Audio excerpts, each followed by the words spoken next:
سي علي فانا علي سي ومدحوينها ugu soo dhaweeyay waa maadsanteen.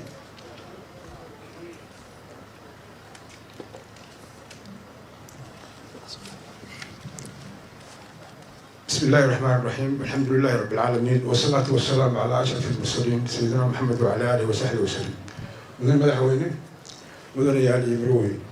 السلام عليكم ورحمة الله.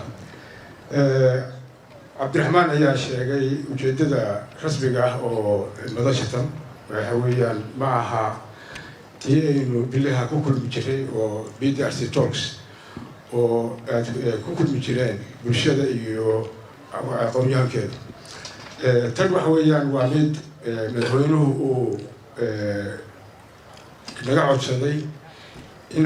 inuu la hadlo bulshada reer Puntland, bulshada Soomaaliyeed iyo aqoonyahankeeda guud ahaanba waxgaradkeeda. Hadal badan meesha kama wadaan aan u maleynayaa waxay wada sugaynaa waa madaxweynaha iyo hadal jeedintiisa iyo ogolaada inaan kusoo dhaweeyo madaxweynaha Puntland mudane Saciid Cabdullaahi Dani. Fadlan.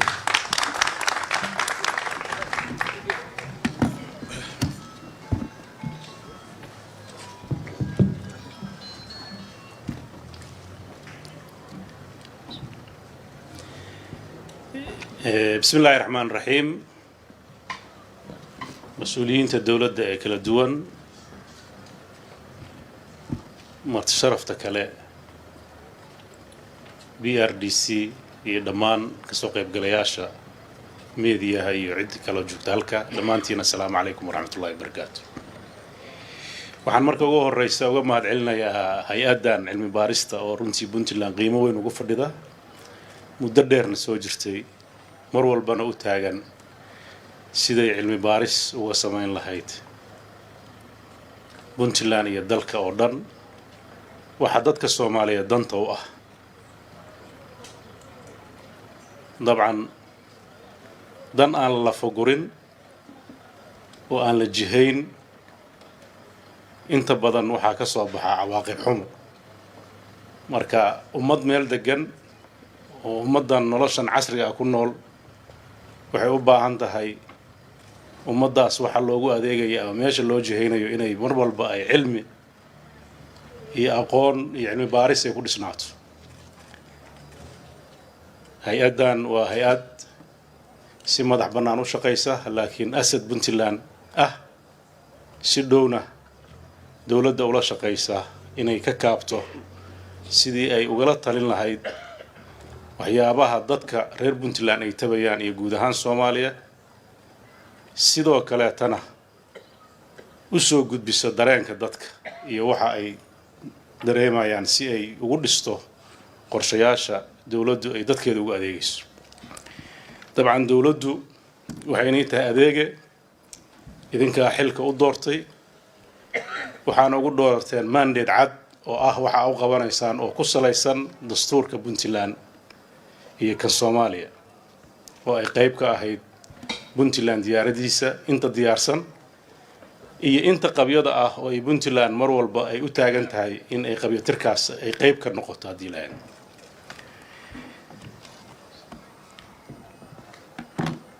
Puntland maadaama sooyaalkaas taariikheed oo muddada dheer soo jiray 22 sano ah iyo ka badan ay leedahay kuma socoto hawadeeda dadka madaxda u ah waxay ku socotaa siday u ilaalin lahayd hantida ummadan ay leeyihiin ee soo jireenka ah iyo wixii ay soo qabsadeen inay ilaaliso iyo wixii ay tabayeen oo u socdeen inay ku hagto oo ugu shaqayso. dabcan Puntland aragtideeda siyaasadeed way caddahay 1991kii markuu dalkan uu ka dhacay burburka iyo dagaalada sokeeye sababay habkii dawladnimada loo maamulayay dadka reer Puntland waxay goosteen in ay dib dama ugu dhicin nabarkaas oo kale waxay goosteen inay dadkooda maamulaan isna maamulaan Soomaalina ay raadiyaan. intii ka horeysay Puntland intaan la dhisin waxay madaxdii Puntland markaa jirtay ay jeclayd iyadoo Puntland la dhismin si gaar ah in Soomaali intay madal isugu timaado nidaam ay heshiis ku tahay dhisato markay aragtay inay suuroobi weyday waxay goosteen inay Puntland ay aasaasaan maadaama xaaladaas markii lagu jiray ay ahayd xaalad ay u muuqatay in kol dhow aan laga baxayn oo waqti ay u baahantahay saasaa horta saldhigga Puntland ay ku aasaasantay laga bilaabo 98 oo 22 sano laga soo joogo wax waa ka qalqaloocdeen ama waxyaabo la rabay in laga helo lagama helin duruufo kala duwan oo jiray darteed laakiin dariiqii markaa la jeexay marna Puntland kama leexan oo ilaalinta midnimada Soomaaliyeed iyo nidaam dawladeed oo federaal ku dhisan oo ummadan u horseeda inay dib dambe burbur uga dhicin dabcan dawladda aniga madaxda ka ahay iyadoo kaashanaysa taariikhdaas iyo qoraaladaas iyo hab socodkaas iyo dastuurkaas iyo xeerarka kale u weheliya iyo laamaheeda kala duwan ee dawladda iyo kuwa aan dawliga ahayn ee BRDC ugu horreysay ee aqoonyahanka kale waxay ku dadaalaysay in wadadaas intii la kari kara la hayo iyadoo loola dhaqmayo dadka kale aan reer Puntland hayna sidii ra'yigaas ay la qaateen markii dambe 2004 ee federalismka waxa ka dhiman ee qabyada ay ugu wada shaqeyn lahayn waxaan rabaa dadka reer Puntland inay si fiican u fahmaan waliba jiilka soo koraya dawladdan hawadeedu kuma shaqeyn karto wixii la quman iskama qaadan karto dariiq loo jaxay oo dastuur bay mar walba ku socota waxaan rajaynayaa marka dadka maadaama aqoonti korodhay aqoon kasta oo la rabo in la gaaro hadday reference lahayn meel ay raacayso waxa ka dhasha khaladaad badan oo u baahan la saxo dabcan arrimahaas waxaan u xusayaa xaaladda dalku maanta ku jiro waa xaalad u baahan dadka waxgaradka mar labaad inay dul istaagaan oo aysan ka leexan toobiyihii Puntland ku kalifay inay aasaastaan oo aysan ka leexan toobiyihii ay rabeen inay Soomaali sharafteeda iyo karaamadeeda iyo dawladnimadeeda ku soo celiyaan dabcan wixii tagay qaybna goobjoog baa u ahaydeen inta aan goobjoog u ahayn dabcan taariikh bay ku haysaa laakiin labadii sano hadda u dambeeyay oo xukuumaddan cusub ay jirtay Puntland waxay la soo kulantay caqabado aad u fara badan iyo dalkii oo dastuurkii Puntland iyo kii Soomaaliyaba uu u muuqdo inuu ka leexanayo waxay la soo kulantay xilli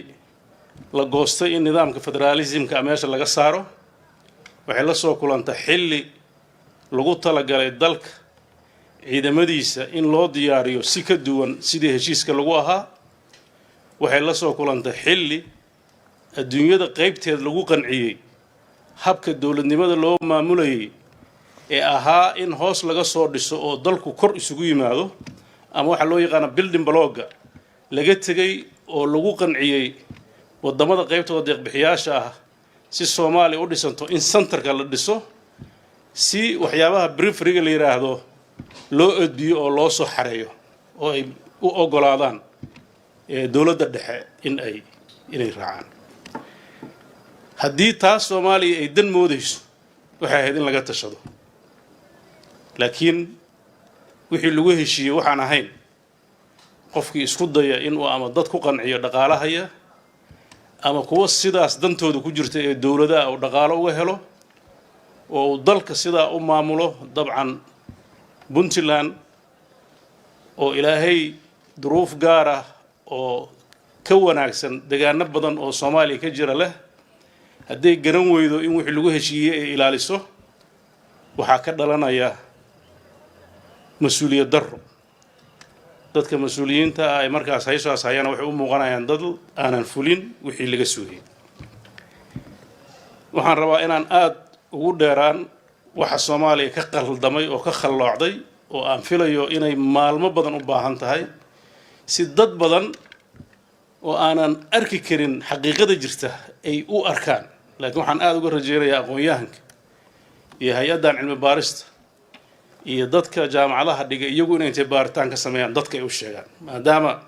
waqtigeyguna uu yar yahay waxaan rabaa inaan nuxurada muhiimka ah aan dul istaago si loo ilaaliyo socodka dowladnimada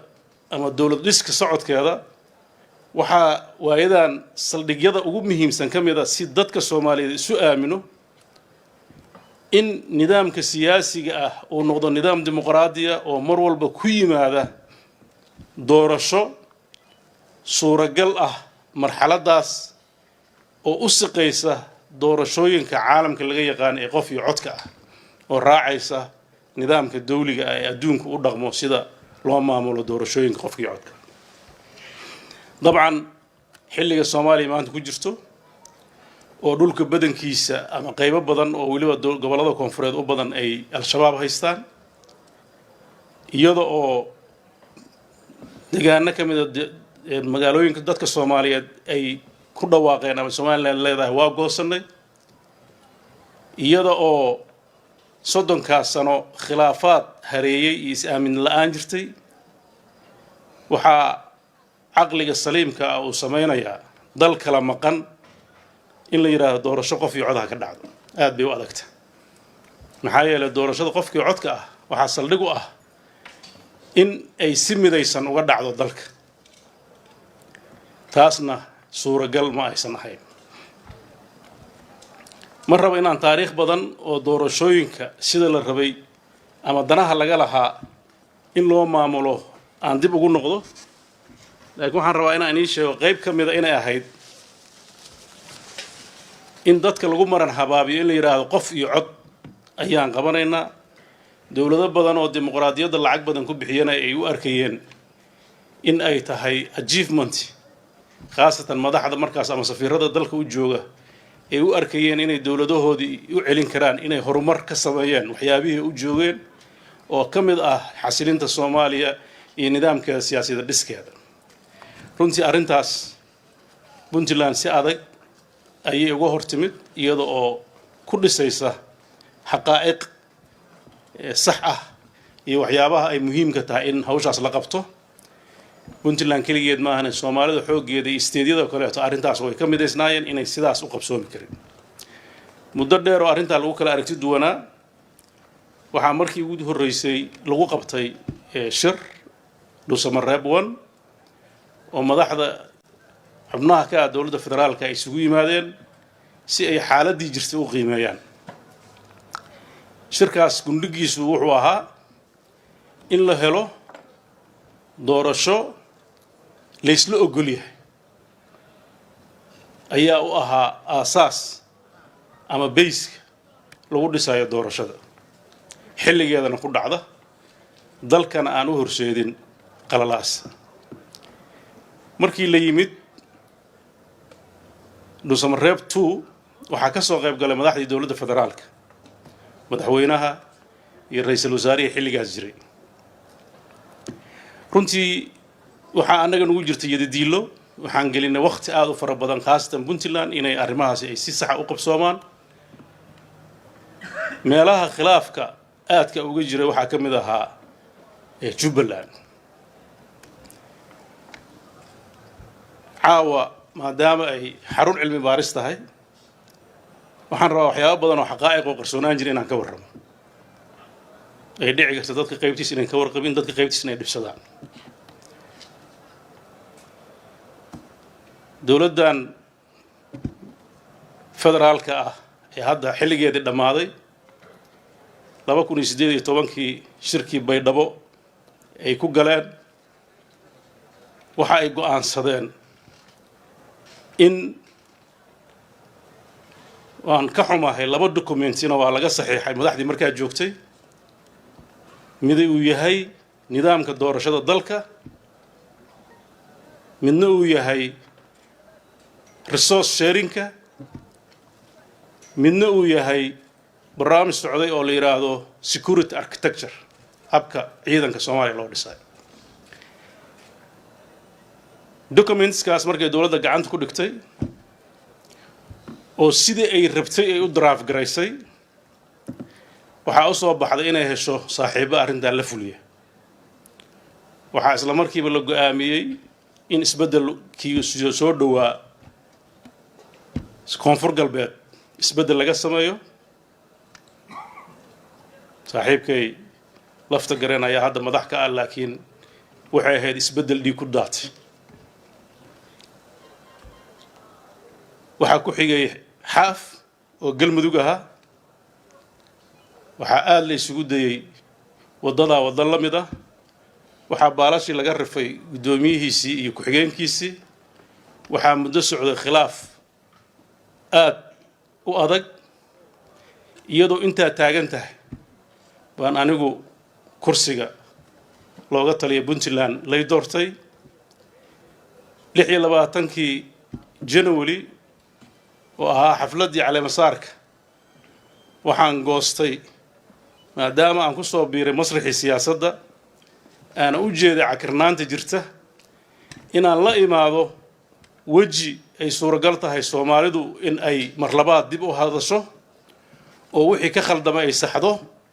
ويوضع صحيح مرت وعن هلك يسوي الردمان مسؤولين تي دلك مدحوينياشي ستيت كمركز جري مدحوينياشي هو دلك صومري برامن استردي دلك صومري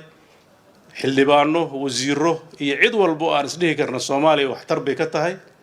annagoo curdin ah oo diyaar garow fiican lahayn ayaan dhabarka u ridinay in shirka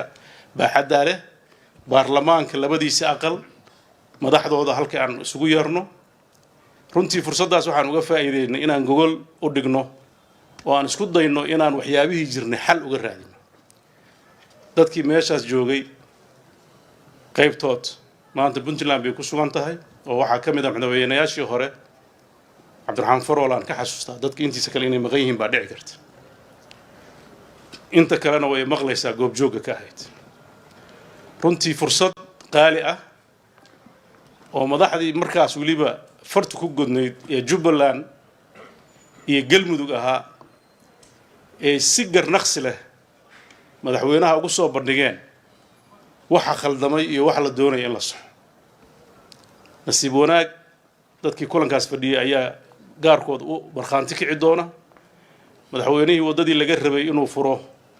wada hadal nabadeed iyo inuu tanaasulaad sameeyo waxa uu qaatay wada taa ka duwan oo aan xal keenin markii la ismari waayay waxaan codsanay inaan lagu kala tagin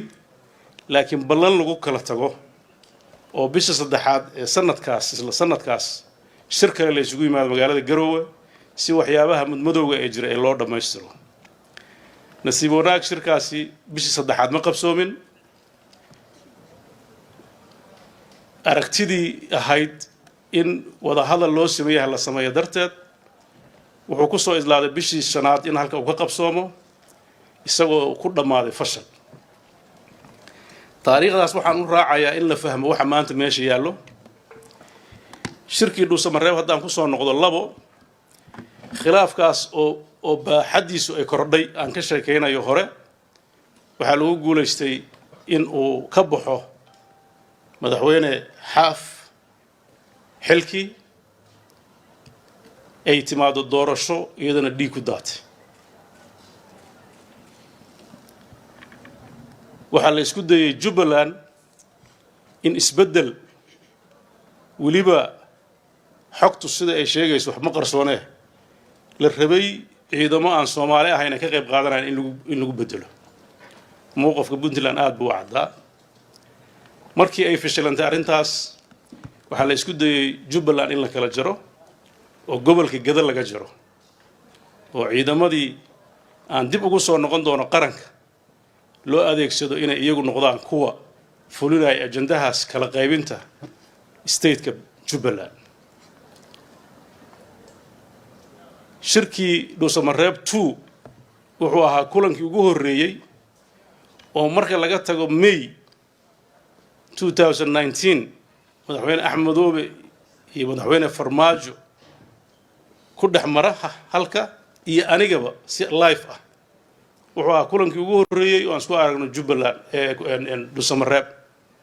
waxaan yeelnay si gaar ah aniga iyo madaxweyne Axmed Madoobe iyo madaxweyne Maxamed Cabdullaahi Farmaajo oo mararka qaarkood marka wax qaybta Soomaalida loo fiirinayo si gaar ah duruufaha jira ay noo hareereynayeen waxaan ka codsaday madaxweyne Axmed in uu ka tanaasulo kana hadal wax walba oo tirsanayo hore uu furo safxad cusub uu qaato nabad iyo heshiis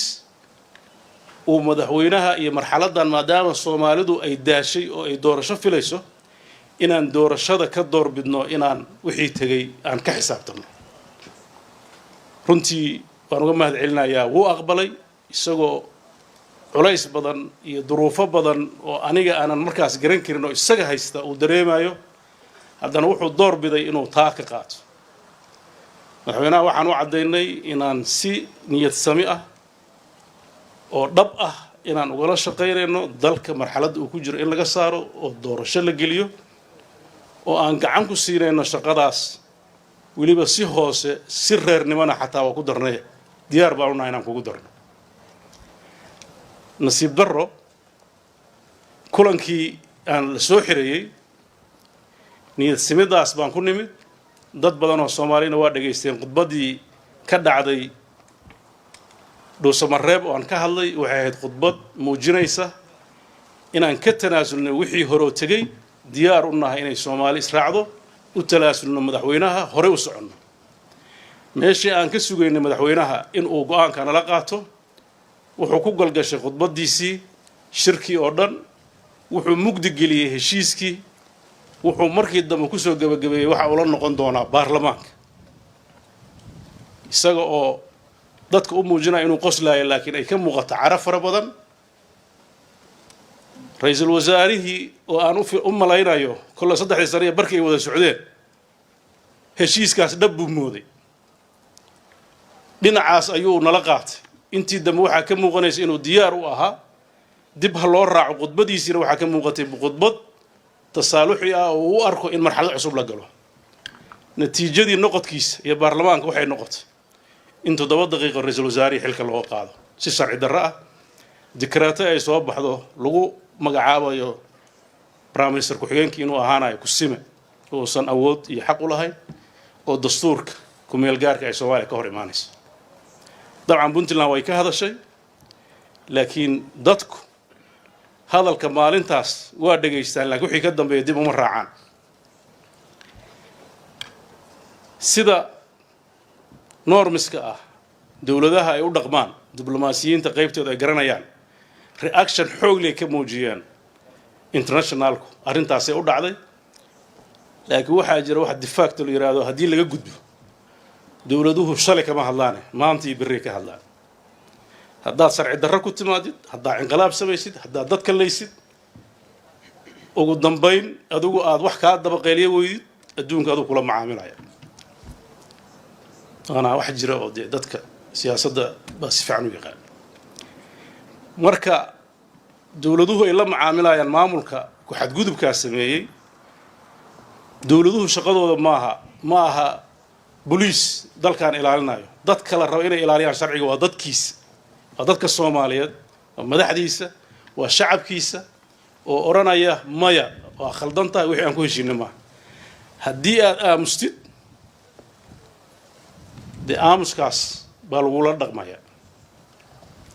waxa loo farsiranayaa aamusku inuu yahay inaad raalli ka tahay arrintaas markay ka dhalatay oo annagu si public aan uga hadalnay oo runtii aanan raalli ka ahayn inay saa wax u dhacaan haddana xukuumadda iyo dawladda markaa jirtay ee isku mid noo ahaayeen marka la dhaho habka macaamilka Puntland oo aan kala saarin waqtigeeda ayadana laga xisaabtami doonaa laakiin haddana sharci darradaas iyo ficilkaas raalli kama aan noqon annaga maxaa yeelay waxa aan ilaalinayno oo aan rabno inaan dawladnimada ku dhisno waa shuruuc iyo nidaam iyo kala dambeyn haddii la waayona waxa ku xigo indhaheena hor jooga waxay noqonaysaa meeshii loo maray 19 in loo mari doono dadkana diyaar u ah marlabaad in uu galo struggle aan wax ku kalifay aysan jirin kii horeeto tabaabasho la'aan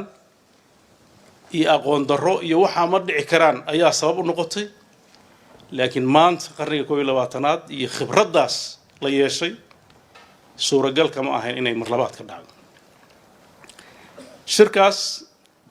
2 markuu sidaa ku soo dhamaaday waxa mar labaad uu isugu yeeray shirka waxa lagu ballamay 15 in la isugu soo noqdo bishii ku xigtay maadaama ay wax dhaceen waxaan anaga codsanay in wixii dhacay wax laga yiraahdo markay u liidato xukuumaddii meesha ka baxday oo mas'uul ka ahayd fulinta qorshaha heshiiska in la keeno waxaan noo soo baxday inaan diyaar loo ahayn sababta xukuumadda loo ridana ay ahayd in waxyaabahaas laga hadlo oo si jajuub ah dalka doorasho iyaga u qorshaysan ay geliyaan kii saddexaad ma aanan tegin waxaan codsanay damaanaad sax ah oo cid walba og tahay in la yimaado internationalku markay ku guul dareysteen inay taa keenaan waxaan annagana ka gaabsanay inaan shir aanan garanayn wuxuu ku dhammaanayo oo aan ognahay wixii hadda ka horreeyay 2 siduu ku dhammaaday inaanan diyaar hadda u ahayn muddadaa kadib markay taasi dhacday wuxuu codsaday waxaan rabaa dadka reer Puntland inaan si fiican ugu sheego marar badan waxaa maqashaan Puntland waxay diiday in Garowe la yimaado wuxuu codsaday Axmed Madow halka jooga inuu halka yimaado dawladdan waxay aad u isticmaashaa dadka Soomaaliyeed meesha ay ka liitaan oo qabiilka ah oo runtii inay xoqdo ay aad u jeceshahay taasoo dadka aan dan ugu jirin qof mas'uul ah oo marxaladan jooga inuu qabyaalad u gurbaan tago isagoo og 30 sano soo dhaafay wixii dhacay runtii waa nasiib dar waxa halka ka soo baxday in la yiraahdo waxa Soomaaliya isku haysta waa niman daarooda Garowe ay ku soo shirayaan iyaga waxooda xallisanaya runtii waxna qabta ma ahayn wax Soomaali ay wada leedahay in la yiraahdo annaga kaligiina ka wada hadlayna maxaa yeelay dabinkaas mar hore wuxuu nagu geliyay dhuusamareeb markaan joogno saddexdan kaliya nala faqay annagoo moodeyna inaan xal u helino marka aad mar dagaal mar labaad waa dhacasnimo yeelata waxaan codsanay meel madal ah oo la joogo inay noqoto inay Muqdisho noqoto waxa uu mar walba Muqdisho u diidaa waad ogtihiin waa meel dadkii qadiyaddan ay wada khusaysay dhan ay goob joog ku yihiin waxaan niri waa inay Muqdisho u noqdaa dabcan internationalka oo mar walba garwadeenka ah waxay u arkeen logic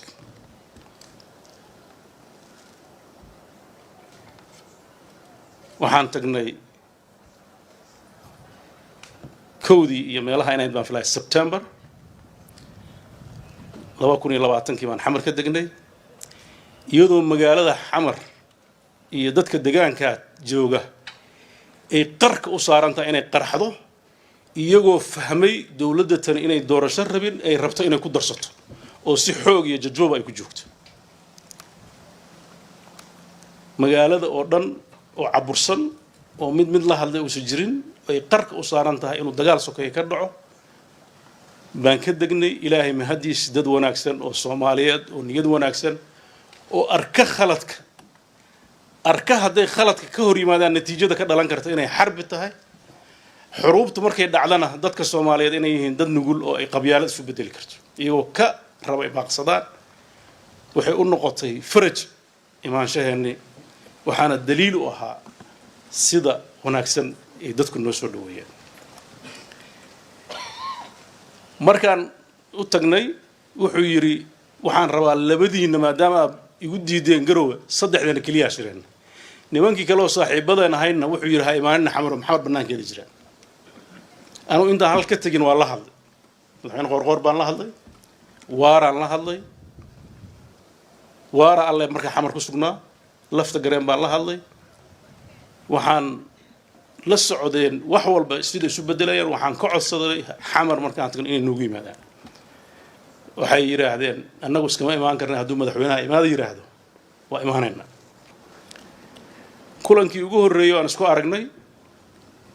oo dadka qaybtiis inay ilaawsan yihiin baa dhici karta waa inaad dib u raacdaan maalintaan tagnay maalinta ku xigta habeenkeedii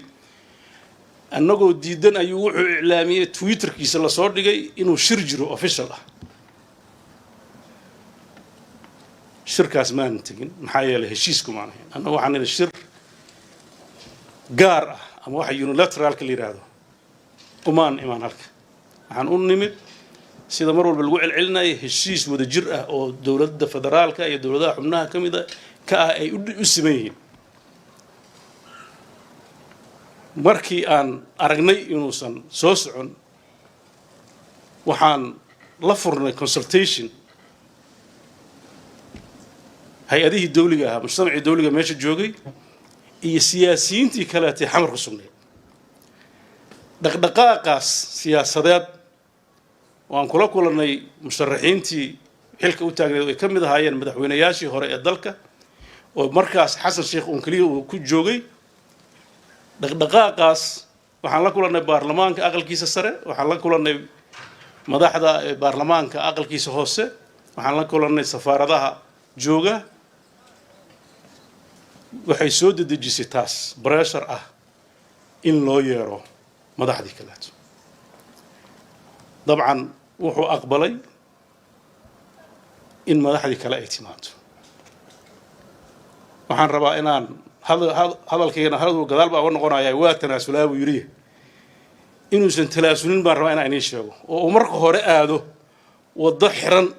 oo ay suuragal ahayn in derbiga madaxa lala dhaco oo ku khasbanaado inuu dib u soo noqdo ninkii ka shaqeeya waxaan shaqaynayn aakhirka waxa weeye isagunbaa dib u soo noqonaya waxa ay noqotay in laysu yimaado waxaan rabaa maanta maadaama xalkii soomaaliyeed uu cakiran yahay inaan babliga u sheego waxyaabo qarsoodi ah ama hadallo dhexdeena maraya haddaan anigu been sheegayana waxaan rabaa inuu isagoo declare garayo dhowaa beentiis waa kulannay waxaan u sheegay inay xaaladdu adag tahay sida uu ku wado isagoo ka xun inaan engage garayno dadkii mucaaradka ahay magaalada joogay iyo dadkii kaleeto wuxuu yidhi maxaa ka doonteen dadkaas anaa marti ay ahaydeen war hadda caasimaddii magaala madaxdii soomaaliya haddaan nimid oo safaaradihii dalka ay joogaan oo dadkii soomaaliyeed iyo qabaa'ilkii soomaaliyeed ay ku dhan yihiin weliba hal isxaantay oo hawiye xaruntiisii xuduntiisii ah ma waxaan leedahay ha arkinina oo ha kala xaajoonina xalka soomaaliya iyo in dadka soomaaliyeed aan kala irdhoobin waxaan idhi taas suuragal maaha wuxuu igu jawaabay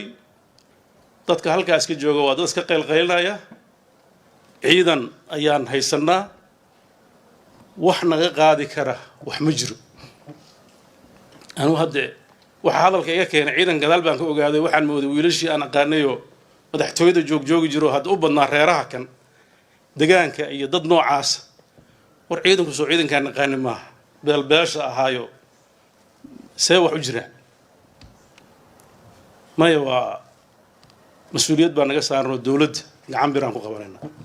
meelaha qaybtoodna isagoo uga hadlayo 10 qof oo wax diidan waad aragteen baan u malaynaa media aan runtii waxay la noqotay wax mucjiso ah oo aan sax ahayn mar labaad waxay nagu kaliftay inaan idhaahno war walaalow dadkan khatar ha gelin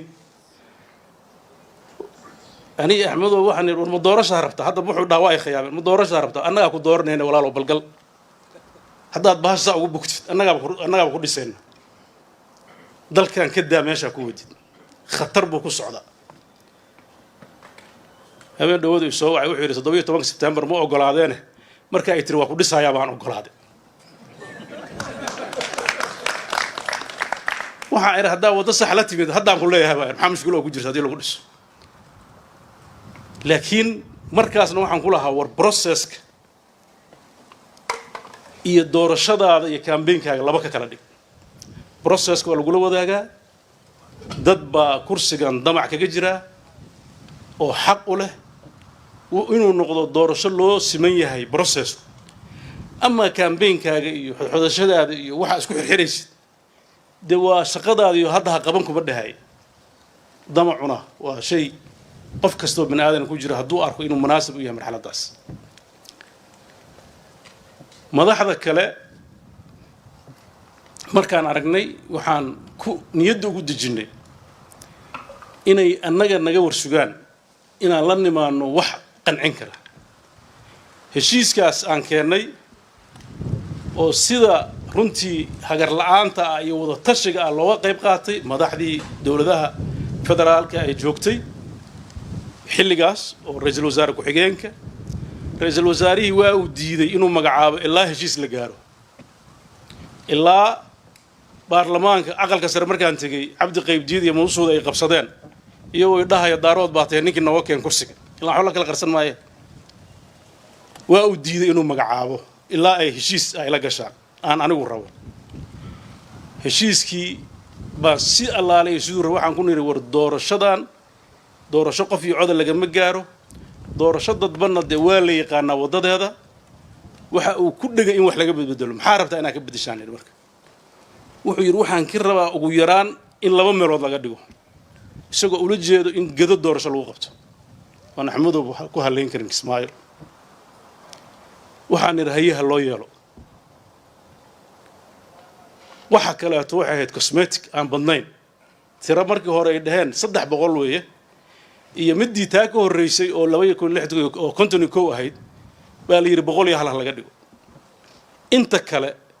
doorashadu waa doorashadii 2006 iyo harnaankii lagu galay 16 inta markii si la isugu raaco waxaan kala saawirnay madaxdii iyagana doonaysay doorashada oo qodob aad ugu deganaayeen ah in xisbiyo lagu galo ayaan waxaan niri hadaa xisbiyo idinkuna aadaan xisbiyo doorashada dad isma galayso xisbiyadu waxay imaan doontaa markii doorasho toos ah la aado idinkuna ka tanaasula negotiation kaas inta badan aniga galay dhinacyada u kala dab qaaday heshiis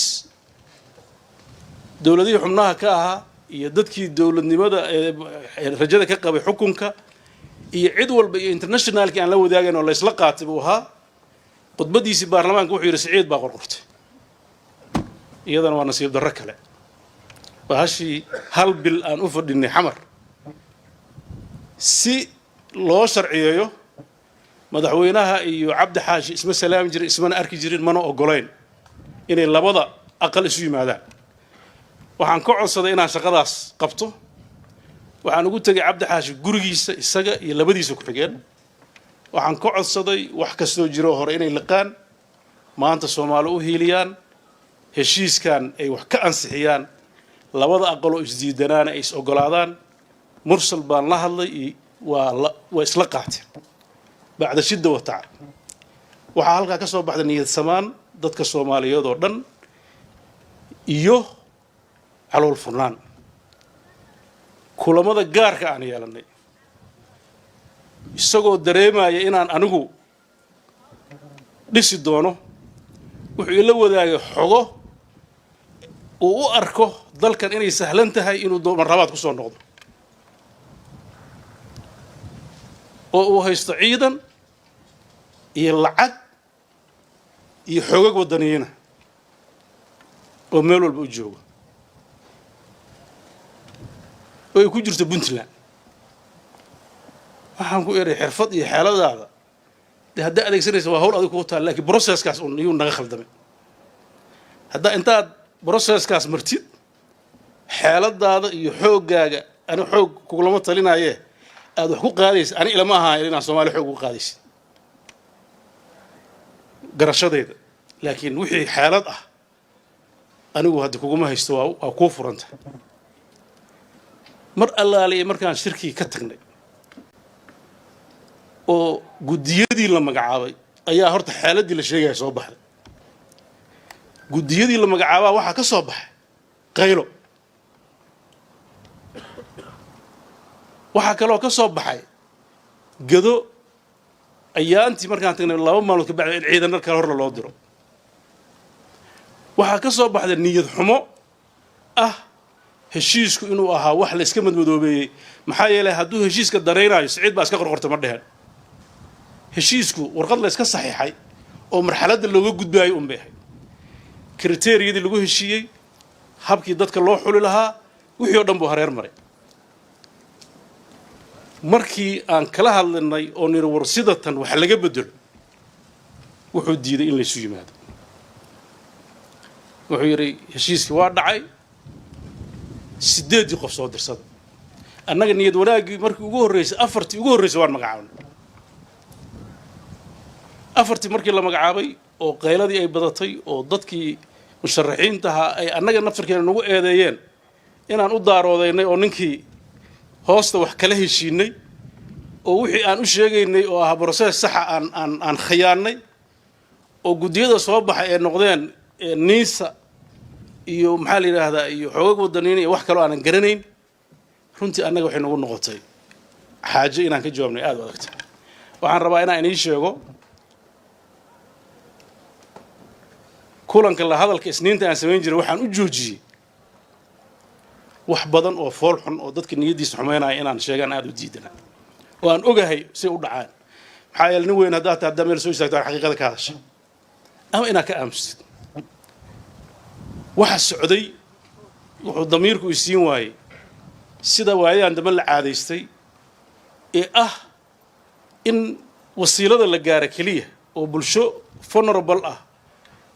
oo iyada dhan u baahan in la dhiso loo danqado aan laga fakarayne xukun aan la rabin in bulsho loogu shaqeeyo sababta loogu orday ilaa hadda wax aan fahmin lahay ka mid tahay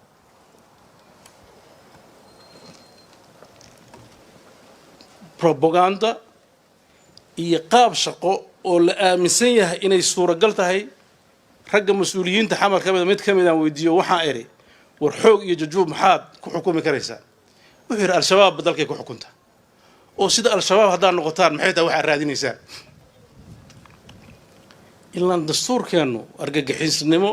iyo xoog iyo jajuub in dad lagu maamulo ma qoraay ummadda caqliga saliimka ana diyaar uma ah nolosha dabiiciga ana taas ma keenayso runtii waxaa ka soo baxay aragti aad u adag markii shirkaas uu istaagay oo dood badan laga galay waxaan codsannay in shir kale la isugu yimaado waa diideen waxa soo martay 7 bisha December shir la yiraahdo International Somali Partnership Forum oo xamar ka dhaca ayaan waxaan isniin waa fursade shirkaasana lagu casumay markii aan madaxdii dawladaha iyo isla hadalna oo niri shirkaas aan isugu nimaano si aan ugu lafagurno waxa jira dawladdii way joojisay waxay tiraahdaa ha imaanin internationalkuna si fiican bay ogyihiin habeenkii annagoo xirxiran baa la soo hadlo madaxweyne Axmed Qoorqoor xamar joogana waxa la yiri inta xamar ka tagtid oo galmudug tagtid suunka ka soo gal hadda xamar uu joogaa suunka meel kasta laga gali karaa waxa la yiri xagga tago suunka xagga soo gal annagana ha imaanina waa iska aamusno waxaan khilaaf ilaa wix kasta ka hayso khilaaf buu wadaabay dadka caamada halka fadhiyo oranayaan wal haday khilaaf dhalayso kaadi badan waa loogu gol badayaa baa la yiri bal iyadan aan dhowrno ra'iisul wasaariyaha halka yimid oo la soo diray intuusan imaan markay taas dhacday baan iri Qoorqoor hadda xamar isku arki weynay adiga garoway gumo madaxdu ay maqlaysaa been haddaan ka sheegay markii la maqlay inuu halka imaanayo ayaa isagina lala hadlay waxa la yiri baaqo annaga tagin ra'iisul wasaariyaha halka yimid ra'iisul wasaaraha Qoorqoor ma uusan imaan ana imaanay buu yiri isaguna ha baaqdo halka markuu yimaadana habeenkii ugu horeysay wuxuu yiraahdaa 8 qof aan rabaa inaan ka qaato oo diyaaradda la raaco wax kale ma ka hadlaysaa maya markaad 8 isiisid ka bacdi aan ka wada hadlayna waxaan 8 hadda diyaarad kula raacday anigu hadda ma hayo wixii damo dhacay anu ka hadli maayo halkaas hadda idinka goob joog ah galata halkaas marka ay marayso waxaan mar labaad aad looga shaqeeyay in la xalliyo halka waxa yimid internationalka dad aad u far badan ay yimid waxaan niri waa yahay madmadow baa jira waxbaan tabanaynaa haddaan wax tabanayno inta aanan doorashada hore loo gelin hal la isu yimaado oo tabashada hal la is dhageysto xujadeena waxay noqotay xujo viable ah hal la is arko ceeb ma aha waraan saragno Soomaaliya wada joognaa meel kale wada joogno internationalki markay kari waayeen madaxweynihii oo yiri arki maayo haddii sideedii keenin oo bahash isjiidantay oo internationalka ay ku soo ururtay horta sideedda keen iyo horta shirka qabo isagu ma tanaasul jireen sidaynu international waxay anaga tanaasul sideedii baa haddana sheegnay waxaan ila shirka haddana xamar lagu qabto wuxuu yiri xamar lagu ma qabanayo xagee lagu qabanayo markaan ila xamar lagu qabto oo sideedii soo saarnay buu isagoo waxba ogeysiin wuxuu yiri dhuusamareeb iyo bisha meeqahay 15 ma qaban waxay heeday dhuusamareeb baan qabanaa shirki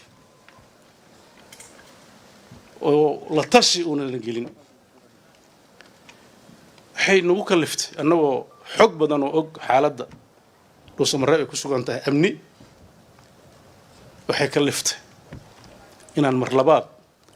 annagoo maalinta aan bixina habeenka ka horeeyay 12 hoobiye lagu dhuftay dhuusamareeb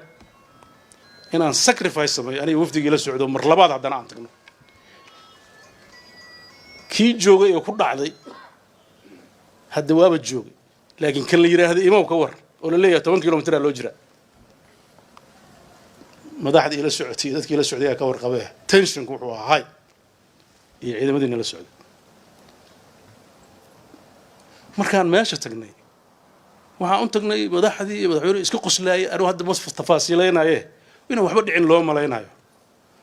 marka talow waxaan isir wax oon ula kac loo tuuray ma ahayd waxa kan wax ka badan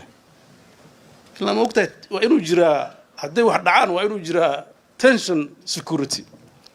iyo diyaar garow ilaa saacida ka mid dadkii la socday ka warramaya mararka qaarkood waxa la classification waxa la sheegaa 30 sano kadib laakiin Soomaaliya hadana way ka bacdinaan sheegno we can't waxa aan aragnay waa in la sheegaa laga aamusi karo shirkii dhuusamareeb la isugu yimid haddana markaan aragnay tensionka dadka Soomaalida haysta iyo waxa aan ka baqayna mar labaad inay Soomaaliya ka dhacaan iyo kala taagnaanta jirta iyo anoo og siduu u fakarayo oo inuu dalka xoog ku qabto siday la tahay mar labaad waxaan goostay mar haddaan imid issueski kala waa iska dhignay 3 issue baa lagu soo reebay 3da issue inaan kala soo noqon iyadoon xal laga gaarin labada issue laba kamid ah dadkii ka tabanay xamar bay joogaan in laga xajooday waa u diiday waxa ay hadii dadka kala diideen kaliya uma doodi kartid waxaan rabaa inaan wax yar dib u celiyo halkaas waxaad ogtihiin halka waxaan ku qabanay heritage oo xilligaas in anaga hoosti garayno runtii markii ugu horreysay Soomaaliya lagu qabtan ay tahay cadadka dadka imaan kara Soomaaliya markii la madaxda Soomaaliya imaanaysan aan garan karo culayska ay la imaan karto waxaan ka doorbiday inay halkaas fursad ku jirto dadka Soomaaliya isku arki karaan mar labaad wixii khaldamay lagu sixi karo aysan ka duwanayn go'aankii aan qaadanay 26 January 2019 runtii waxaan dawlad ahaan mishinada awoodda dawladda leedahay dhan u jihaynay in shirkaas uu u qabsoomo muddo yar waliba iyagu nagu wargeliyay sidii la rabay inuu qabsoomo waxaan uga mahadcelinayaa bulshada reer Puntland iyo dawladdoodaba inay si sharaf iyo karaamo leh ay shirkaas u qabteen waxa halka yimid dhammaan madaxdii Soomaaliyeed marka laga tago madaxweynaha iyo ra'iisul wasaaraha iyo dhowr qof oo cudurdaar ku maqnaa labada state kamida waxay noqotay fursad lagu wada hadlo waxaan qirayaa maanta madaxda halka timidna ay qiraysaa nimanka madaxweynayaasha hore ahaa iyo ra'iisul wasaarihii hore iyo musharaxiintu in ay muujiyeen dabacsanaan iyo inay muujiyeen wax walba oo jira in la xalliyo inay diyaar u yihiin waxaan halka ka dhacay shirarka caadiga ah marka laga tago iyo gaargaarka ah shir ay isugu yimaadeen dadkii dawladda matalayay oo ahaa 3 maamul goboleed prime minister ku xigeenka iyo labada speaker iyo madaxdii u tartamaysay xilka madaxweynenimada waxaana weheliyay madaxweyne Cabdiraxmaan Faroole intaas waxay gar dhigteen inay u baahan yihiin maadaama si doorasho u galaan inay helaan process furan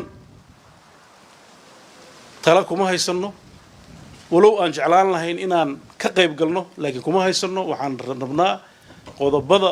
mugdiga iyo shakiga naga jira in laga shaafiyo shirki labaad wuxuu ahaa intii dawladda matalaysa gaar isugu nimid waxaa noo muuqata inay gar tahay doodoodu inaan ka jawaabno waxaa soo baxday jawaabta annaga aan siino inay kaafi ku ahayn iyadoo ay 3 maamul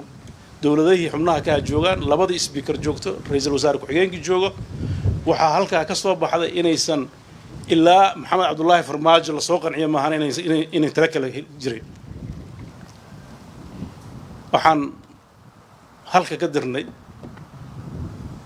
speakerka aqalka hoose ra'iisul wasaare ku-xigeenka iyo madaxweyne qoorqoor inay tala ka keenaan xaggu ugu tagay meeshaan tala ka sugaynay madaxda halka waxay joogeen wax 2 way ku dhow inna shirkaas socday inna hawshaas u joogeen ergada markii la dirana waxay dhaheen inta ergada noo imaanayso waa sugayna culayska ay leedahay la garan karo in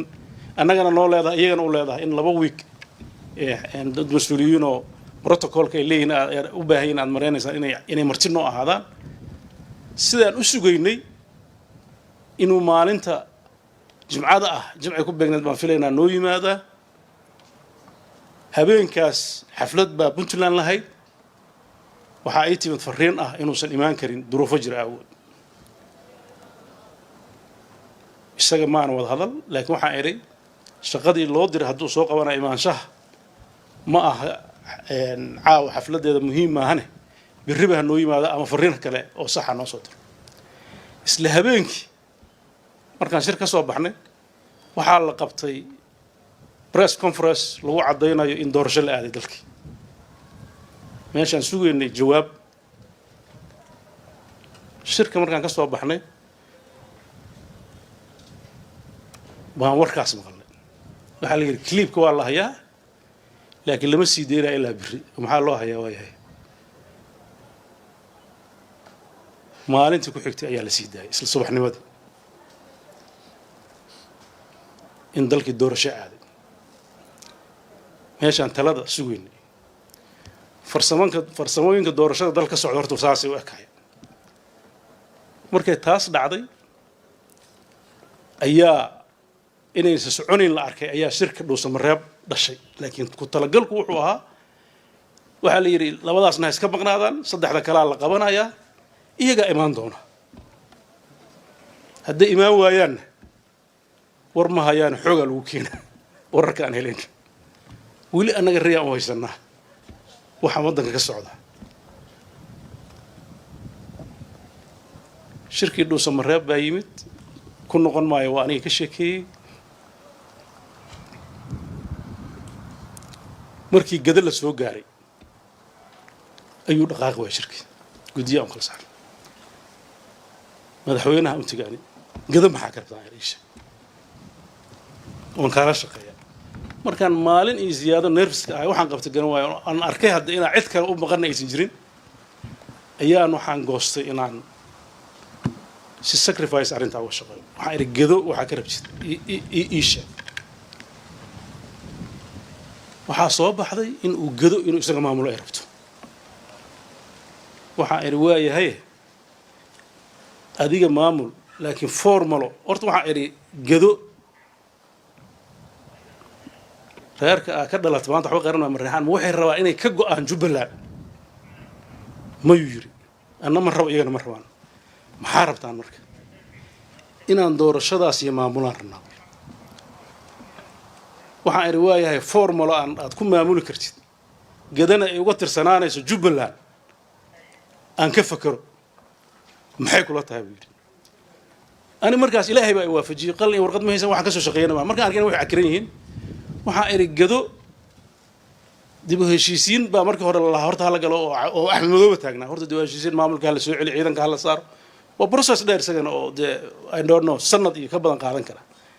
waxaa iri haddii dib u heshiisiintu ay saa u adag tahay laba aan kala saarno Garbaharey in fikradaas marka halka joogno waa la develop gareynay Garbaharey issue iyo gado issue waxaa iri maamul gobol marka cidda hawshaas fulinaysa awal la ogeyn waxaan idhi maamul goboleedyada hadday hawshaas fuliyaan oo iyagu intay u diraan guddi dib u heshiisiinta bilaabaan lana kaashadaan cid kasta oo ay khusayso oo aysan ku jirin maamulada ay ku jirin Jubbaland ay ku jirin arrintaa ka war waxaan qaadanaynaa baan idhi qorshe ah in dib u heshiisiin guud la furo lagana bilaabo Garbaharre maadaama doorashadii socoto oo Garbaharreyna aysan ka dib dhici karin doorashada kale oo caqabad noqonayso waxaan idhi muddo bil ah Garbaharre waa lagu dhameyn karaa si loogu dhameeyo maayarka hadda jooga gudoomiyaha degmada hadda joogana waa laga qaaday kii hore Axmed oo laga tuuray oo intii la xirxiray oo waliba Etoobiyaanku xirxireen ay ka tuureenna isna lama soo celinayo Axmed wuxuu taagan ka hal soo celiyo kaas sharciga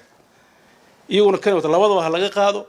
mid community-ga isku raacsan intee keenaan guddigaas ha u dhiibaan warqadda marka ha soo qorto Jubbaland oo sidaa sharci ku noqdo marka hore waa la fiicnaatay waayahay buu yiri waxaan shaqadaas ma ku shaqeeyaayo raalli ma ka tahay buu yiri curfi Soomaaliyeed baan raacay mareexaankii joogay Dhuuso Mareeb madaxweyne ku xigeenkii wasiirkii arrimaha gudaha iyo wasiirka ganacsiga aan u yeeray horta waxaan u sheegay prime ministerka waxaan u sheegay qorqor waxaan ku iri arrintan waa ay mudatay saanaan rabaa inaan u galo xeer kale ila dadkii dawladda iyaga wadanka madax ka ah ma ku xad gudbi karo waxa ay farsamo kale aan galaayay waxay dheer hadaa wax xalinayso waxa kama qabno iyagii baan u yeeray qaarkood waa ay eedeeyeen inaan maaragtay Axmed oo u hiiliyo waxaan ku iri eedaha noo dambeysay hadda aan xalin wadadaan arkaa in wax lagu xalin karo maxay la tahay runtii raggu aba ku kala qaybsanaadeen laakiin si unanimous wuxuu yiraahdeen waa ra'yi fiican waana kula qaadan waxaan in ila qaadateen madaxweynaha uu tago sheegay ana ballanta xataa soo qabtay waxaan madaxweyne inaan iyaga arkayna u sheegay iyagana arag baa inta kuma ekaane waxaan la hadlay Cabdirashiid Janan oo jooga bolad xaawo waxaan ku yiri waxa aad raadinaysid waa degaankii maamulkiina xukumayeen oo xoogni laga saaray waa ogahay laakiin waxa ka maqan hadaa xoog ku soo ceysan kartidna waa wax la gartay hadaa xoog ku ceysan karna xaalad waa lagu ceysaday niyo bahasha siyaasad baan ku dhuganaynaay ciidamadan iyo waxa kan dad inay naga dhintaan muhiim ah ka daayay ra'yi siyaasadeed baan wadnaay waxaan ka codsanayaa hadduu hirgelayo inaan la qaadaysin waayo Axmedoobe waa madaxii Jubbaland laakiin qadiyadu waxay ka dhex taaganta reer Gedo oo waliba markii hoos loo sii fogo reer guri iyo wax kale aan garanayn u kala baxayo khatarteeda leh ma garatay oo is haysta waxaana uu sheegay waxa is haysta haddii aad dhihileed ogaadeen meesha muuba jooga Gedo waxa isku haysta waa raaskaagi dagaalka dhacay dadka effect gareey waa iyaga isagina waa la hadlay waxaan kaloo la hadlay madax kale oo Axmedoobe la socotay oo fartaa ka mid yahay iyo wasiiro iyo gobornarkii Gedo Axmedoobe oo dowladda Jubbaland u ah oo meesha jooga kulligood waxaan ku qanciyay inay arrintaas qaataan markii isagu aqbalay waxaan u tagay Axmedoobe waxaan ku iri wixii badnaa oo sheegi jirtay oo carada ka muuqatay yadii raggaaga inaan liqdaan raba tan inaan la qaataan anoo kiligay aniga iyo wasiirka arrimaha gudaha ee Puntland baa wada tagnay wuxuu yiri hadaad xal keenaysaan dadkii aad ay khusaysan aad la hadashay sida aad sheegaysid oo Cabdirashiid waa u sheegay culayska aad ku haystana qayb anaa ka dejiyay dadka waa engage garay wuxuu yiri waxba kama qabo habeenkii waxaan ku seexanay bir subax shirku inuu bir dhamaanayo oo la saxiixayo draft gudiyaan saaray farsamo ah waxaa la diyaarinayo subaxnimada maalintaas waxaa in la qorsho ahaa in la diyaariyo communique subaxdii markaan imid buu aniga iyo Axmed Qorqor wuxuu yiri waa in raba waa u tagnay wuxuu yiri wixii aan xal isku ogeyn ma shaqeyn karto nimankii gada jiray reetolka ahaa qorshahaas ma ogola warqad Axmedoobe saxiixayo ama wasiirkiisu ma qaadanayaan waxaan ku iri madaxweyne shalay reer gado intay ninkaan xukumi jiro muddo dawladda ka tirsanayeen oo qayl kama jiri qayladan waa khilaaf iyo qorshahaaga hadda aad u qanacsan tahay dadkaas waxa ku filan wadadaas aan qaatay hal raac ma yiri waxaan u baahanahay inaan laba wiil ka bacdi isku soo noqono waxaan ku aaminay taas suuragal ah marka arkay inay kala taagan tahay ra'iisul wasaaraha la joogo waxaan bal halkaan noo hakiyo anagu aan shir aniga iyo ra'iisul wasaaraha iyo Axmed Qorqor aan meel wada fariisanay waxaan ku iri arrintan xal bay u baahan tahay أنا ورت وحائري مدحونه حجم ما هني أنا وحائي صوب بحضي هالشيسك إلا صحيح مرة لكن أنت عوضي كرنا وضينا أحمد آد وحوقه ماذا إن مطلبات قل مذوق اشتر لي سجون إنه بربرة رنتي وأنا بينفل حايل الدجان كي يدك هذا بعيب كته وحاني الددال أنت عوضي كرنا وضينا الصبح دي السجاء طبعا كميلها سهي إلا هبينك دم أرورتي لبادي ميامس كودي أنا يسوي عن كل دال إن نقنع إنه مدحوينه أحمد أنا وحني أحمد ما أنا شو دينا نقنعيه هذا هو المدحوين السوقني دال بدن ما سمينا مركلية وحى سعون ذي إن جد جو مجعابه أو إذا جبل الآن مجعابين أما دولة مجعابه ما هنروح كلام جرامير أحمد وبشركة أنتوا نرفز كل نقطة ويروح أنا إسكا كيف الصحة دي لأنك لو تلنا يا عن هاي ما أنت لأنك أسكور ورجع بس أنا أكو عاجزة مين دي هوا أركت ما شركة كعروض بالليل ما أي سنجرينا حد يرى تايم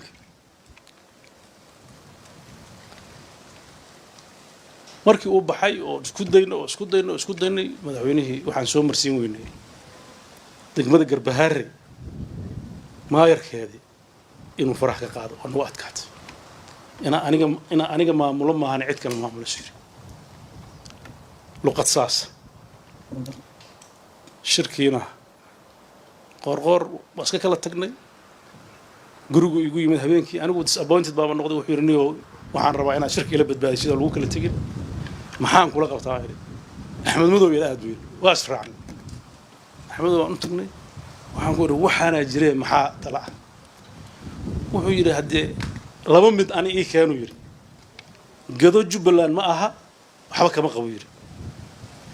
عدوا الربها ومقعاب مدحونا ورقدها صادروا إنه اشتغل معامل كيس سي مؤقدة أو معاملة هدي جبلان كتر سنته ويرى أو أنا أقبلي كروح وذي قدوم يدق مو أنجو أنصونه من أنجو أنصوص لك تجرينين يا dadkii deegaankana aysan doorashooda sida caadiga ku soo bixin oo sida golayaasha deegaanka loo sameeyo oo cid kale keentay waliba dadka meesha joogo keenaya waa dadkii madaxweyne Cabdullaahi Looyalka oo ahay gudaha joogay anu xataa mar hoos waa ula hadlo waxaan ku yiri warinka imaanaya adiga keensan ay xataa hadii wili aragtina maamush formulada aan raacno ilaa annaga si kale u magacaawno male dawladda dhaxaa magacaawdana ceeb bay ku tahay oo nidaamkii فدراليزم كماش كبح جودي أن درنا شرع وما هيست إنه مقعاب حأم بهنا إن أرنتها سهل جدا هبنكي مركا أحمد كان نمد أو عن نمد أو نمانكي كلنا نقود عليه وليبا مدحونا هرشة يقدميها قبل كبنات يروح وما دحين عيلنا يا دلقات كإيموجيا ماشي بقى إني شقينا صباح محيالي نمان دارودا يا نين مرتين لو يها بأرداي قدك لي سوى حليها horta dalka la rabo leeyahay hal la xaliyo dadka ay sheegayaan garbahaarey xalin weyn ina ogaataan raba wuxuu yiri waa tagay waxaan hadda madaxweynaha haduu yiri waa tagay anagu farq kuma dhigi karnaa markaas haddana wuxuu damcay sida loo tagay in anaga la qaadno warmatiyood la soo saaro waxaan hadda waxaan dhahnaa anaga ma garanayno inaan ku eedeynana ma rabno oo dhaano isaga diid marka waxa tiraahdaa wada hadal socda shir dama la isugu soo noqonaya nin ayaantan soo baxo dubal ugu sheegaya habeenka hadlay wuxuu ku wareegay waa la sheegay oo aragtay ajaa'ibka adduunka maalin wax la arkaya dubba adiga habeenka dhawaaqay gabdhaha arkiis wuxuu yiraahdaan baa la yiri ay waxa aadaanka hore isku kaya markuu dubbo dhawaaqaas ballanta noqotaa la yidhi saqda dhexe wax uu ku hadlayo aan la garanayn marta dhawaaq la istaagay masaa'ibka soo baxay habeenkii waad wax badan oo aan hadda aan garanayn uu dhuray madaxweynihina waa tegey intii uu joogay waxaan ku idhi war madaxweyne soo ma ogid 8 February inay soo dhowdahay oo deadline-kii doorashada uu soo dhow yahay maxaa dhacay yiri waxaan idhi soo ma habboona inta ka horeysa in at least heshiis la gaaro processki uu socdo warqaddii xasan sheekh uu qoray oo kaleeto oo ah in dowladdan ay tahay dowlad aanan waxyaabaha masiiriga oo qoran tahay waan u malaynaa internetyada inaan ku aragteen oo muujinaysa inay dowladdan ay doorashada maamulayso qor warqaddii xataa koobiyaan wata annagoo ajendahay noogu jirtay lama isa gaarin gadaa garbaharri aan dhaaf weyn warqaddaana qor horta warqaddii iyo markuu maqlay iyo 8 February oo wuxuu yiraahday anigu waxaan isleeyahay danigayga soo waxaaba ku dhalisay inuu tago 8 February inuu proof gareeyo inay 8 February wax la jirin wuxuu yiri 8 February wax la ma jirto dastuurka iyo ogol waxaan dastuurka intee ka ogol yahay baarlamaankaba midka bedel midka maxaa inta mid kale ka imaanayo waa sii jooga horta meel hadda iska manaanaanays ma jirtee kusimo waa okay laakiin ma qaadan karaan qaraaraad masiiriya hadda inaad dhahday shuruucay ansixinayaan ceeb weeye dowladnimada ceeb ku tahay aflagaad weeye adiguna suuragal maaha intii xashan sheekh gartay ma garan weyd intaa samee waa u baxay caradii iyo doodii aniga aan u arkaa inay naseexada u tahay waa tuu baarlamaanka yiri siciida waxaan iska qorqorin jiray aniga waxaan isleeyahay ninkan marna lagu xijinayo waa daarood la leeyahay marna la leeyahay dee maamul goboleedka u horreeyay oo u weynaabaa tihiine roolkaaga qaad saas odayada iyo dadka waxgaradka iyo simada oo dhan markay la soo hadlaan maaragtay la leeyahay warmaandhow soomaali meel ku kala tegaysaa ka talin waxaan isiri bal intii karaankaaga adadaan waa tegey 8 markii dhaafay oo maalin iyo laba iska maqanto shaqadii iska socoto way soo wacay waa wada hadalnay haye 8 maxaa dhacay yiri waxa ma dhicin haye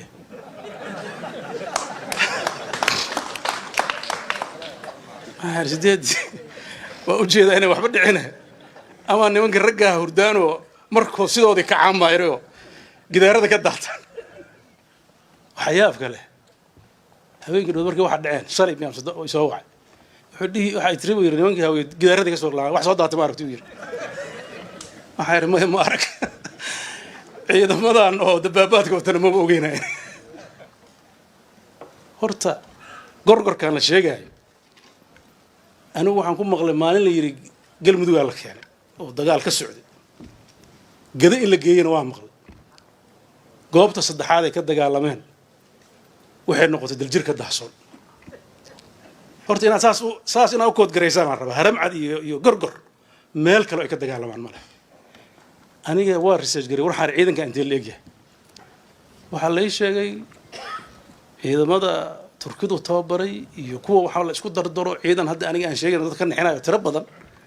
oo dabaabaad wata hadda hal maalin shabaabka ma aadin wadada afgooy iyo xamar isku xirto waa xiranta hurwaa lama tegi karo war gorgorkan hadday dadka wax u qabanayaan jidadka maxay u furi waayeen niman meelay ku jiraan oo cid arag oo ani hadda wax lagu akhriyay ma garanayo hadda awal waxa la Soomaalidu saas bay yeeli karto hadda dadka reer Puntland saas dhahan laakiin ogaada Soomaalida naqaanimaa ilaa al-shabaab si ka dhigto waa la arkay Soomaaliya Soomaa inay isqarxiyaan oo dadka qeyracaan nimankan aniga sida loo tababaray shaki weyn ay jira marka wax naxariisa oo ay leeyihiin ma jirto horta dalka meesha ku socdo waxaan rabaa inaad si fiican u fahamtaan dadka waxa xun looma sheego beled laakiin waa qarsan weyn run aan sheegayaa maxaa yeelay haddaan ka digi weyno oo dalkan dagaal sokeeyo uu ka dhaco oo qabaa'il la isku laayo oo xoog la isku sheegto oo dalka dabaabaad la jiirsiiyo annaga dambiilayaal noqonayna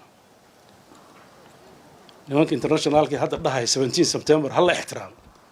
17 September alamtara soo dhaaftay 19 february ka dambeysay habeenkii markaan doodayno wuxuu dhahay indha cadde oo aniga waxa ka yeersiiyey hadda aanan garanayn ilaan maanta runtaan iska sheegayaay ayaantii horena wuxuu yidhi adsabaan ku tukanayna maalintii dhaweydna waxbuu sheegay labada marba waxbaa dhacay ani ay dhoonna ciddu u shaqaynayo laakiin realityga marka loo hadlo waxaan ku iri bal daljirka dahsoon ninka wuxuu rabaa hadhow cidda ka yeersiisay ilaan madaxdii intay hadasho hadday dhihi lahayd dowlad ma jirto madaxdu waa hadlaysay maalintii ka horreysay meeshay maraayeen waxay lahaayeen mudaaharaad biisi fulaan rabnaa mid nabadeedaan rabnaa ninkan wuxuu yidhi haddaaba samaysay gartaye kii maalinnimadii dhacay oo ra-iisul wasaarihii 3 sano iyo barka ra-iisul wasaaraha ku ahaa oo calankii saa u lulaaya xabadda lagala daalay maxaa ku fasiraysaa wuxuu yidhi ciddii sharciga ka hor timaata tallaabaa laga qaadaya horta madaxweynaha meesha noo fadhiya literally kolle ari waa iga geesan yahay intaan hubo laakiin geesinimadaas tii la rabay miyaa mise mid kale miyaa idinkaa ka jawaabi doona maxaa yeelay geesigu waa midka xaqana ka hadla xumaantana dadka gacanta ka qabta ma aha nin ku dhiirada wax cirib dameedkeeda uusan garanayn runta markaa inii sheego waxaa hadda xamar ka socda waxaan ka baqayaa inuu dagaal sokeeyo oo hor leh iyo qax hor leh dadku waxaan hadalkay ku soo gabagabeynaya ka codsanaya dadka reer muqdisho iyo madaxdooda inay intii ka fogaan karaan in la geliyo dagaal inay ka fogaadaan godin yahay ima goyseen haddaan gabalkay kugu jirin baa la yiriyo madaxweynaha kuwa degaankiina garab taagan oo falsafadaas la qaba oo inay dalka xoog ku xukumaan raba dadka qabyaalada ha u kala saarinina dad mararka qaarkood caadifadu qaadaysa arkaya dadaalka aan ku bixinay inuu dagaal dhicin oo dadku waxay heshiis ku yahay ku dhaco oo khatar kasta u wajahnay waad garanaysaa mararka qaarkood meelaha aan tagayno runtii walwalka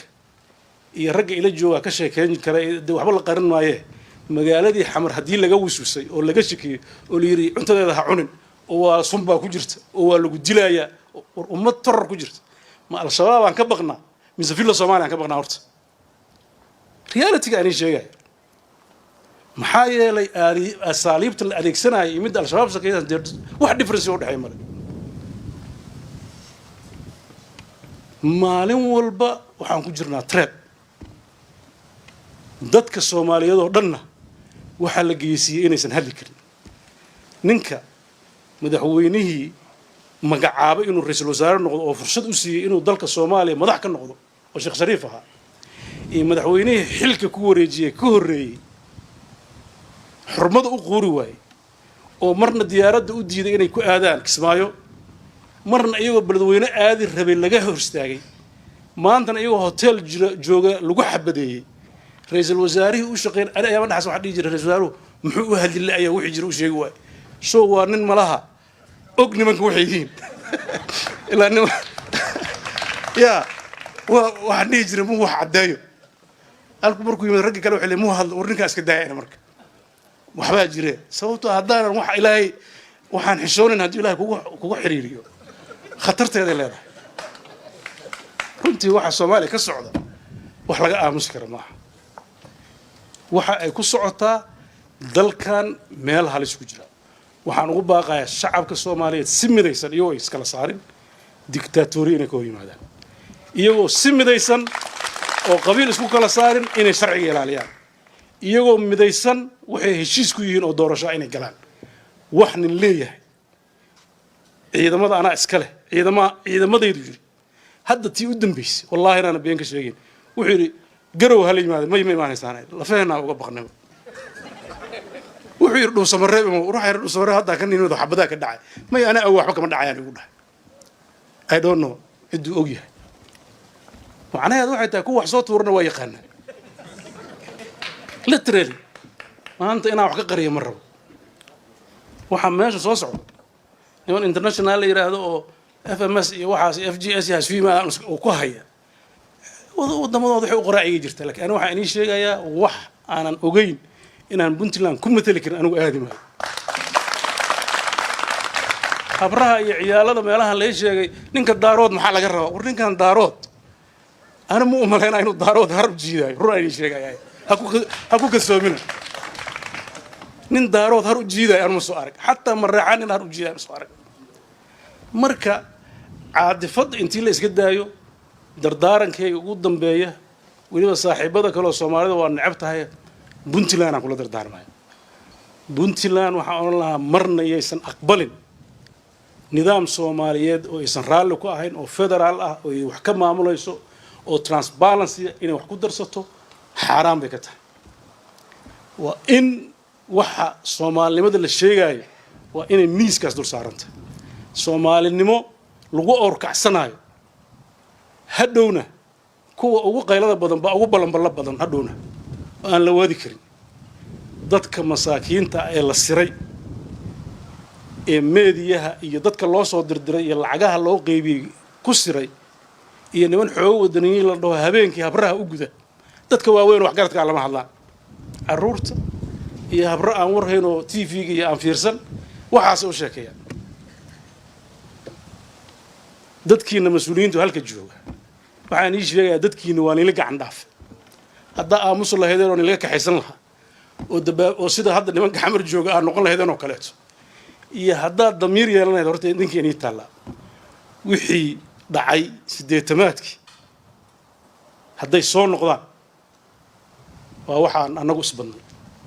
waxaan u dirayaa fariin ah adkaynta Puntland midnimadeeda iyo dhulkeeda inay tahay arrin lama taabtaana raadinta Soomaali federaal oo mid ahna in loo saciyo ilaa ay ka imaanaysana la sabro haadaan in lagu dhacaano ku tarinay Soomaali aan jecelnahay haadaan lagu dhaco ku tarinay waxa la rabaa ilaa wax cad oo la yaqaan oo wixii qornaal ixtiraam ay yimaadaan waxaan qabaa xoogga waxa saartaan Puntland iyo jiritaankeeda inaasan wa salaamantiin wa salaamu calaykum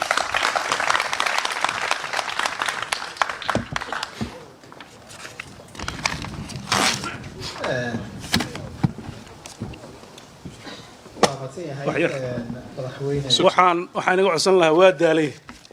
inaad su'aal bi weydiinaysaan u maleynaa waxaan qariyay marka raali ahaada aad iyo aad marka hore sheegnay barnaamijku su'aalo ma lahan waxay ahayd session madaxweyne dadka kula hadlayay marka intaasaan kusoo koobaynaa madaxweynahana waa umad celinaynaa kasoo qaybgalayaashana waa umad celinaynaa habeenimo wanaagsan isku duubnidina daayartiyo haweenkow isku duubnidina darajadan ku garta